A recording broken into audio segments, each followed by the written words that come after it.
Mesdames,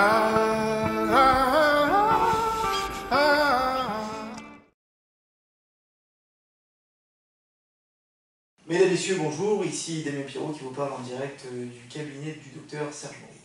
Près de moi, le docteur Serge Maury, qui a bien voulu accepter notre invitation pour nous parler de la régression infinie narrative. Nous savons, Serge, que tu as écrit de nombreux ouvrages concernant les thérapies narratives.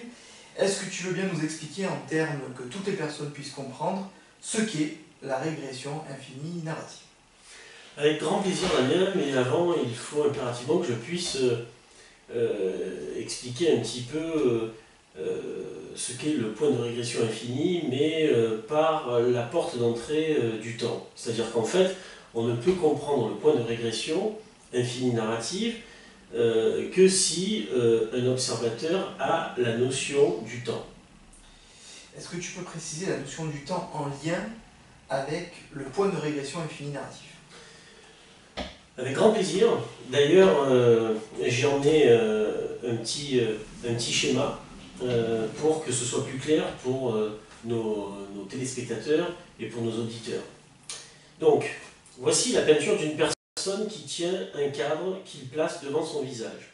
Bon, alors, l'artiste qui a peint ce tableau montre quelque chose. Que montre-t-il?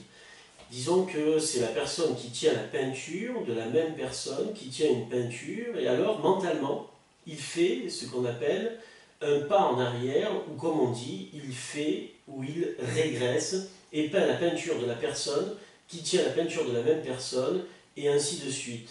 En fait, ce qui se passe, c'est qu'il le fait plusieurs fois, mais il lui manque toujours quelque chose. Il peint une quatrième fois, une cinquième fois, et ainsi de suite. D'accord.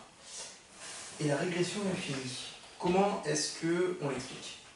Alors, là on arrive au cœur de notre explication. En fait, c'est le moment où notre artiste aura régressé au point d'infini et faire partie lui-même du cadre qu'il a peint. Et donc il devient l'observateur et l'observé. D'accord. Mais dans le cas particulier de cet artiste, que remarquerait-il s'il observait le temps, par exemple? Alors là, tu vois, il faut qu'il, finalement, il s'apercevrait d'une chose, c'est que le temps peut être représenté en images. Et disons que tu te mets, comme on l'a dit précédemment, tu fais un pas en arrière, et donc tu verrais en fait une multitude de routes, et donc tu aurais une route avec, disons, un conducteur A, qui emprunterait une trajectoire, et qui lui serait confronté à un accrochage, là où dans la route, la trajectoire B, le conducteur lui éviterait donc cet accident, ou cet accrochage. Et par conséquent, le conducteur qui peut changer de route changera donc son futur, puisqu'en fait la notion et la métaphore des routes, c'est finalement la possibilité d'osciller entre le passé, le présent et le futur.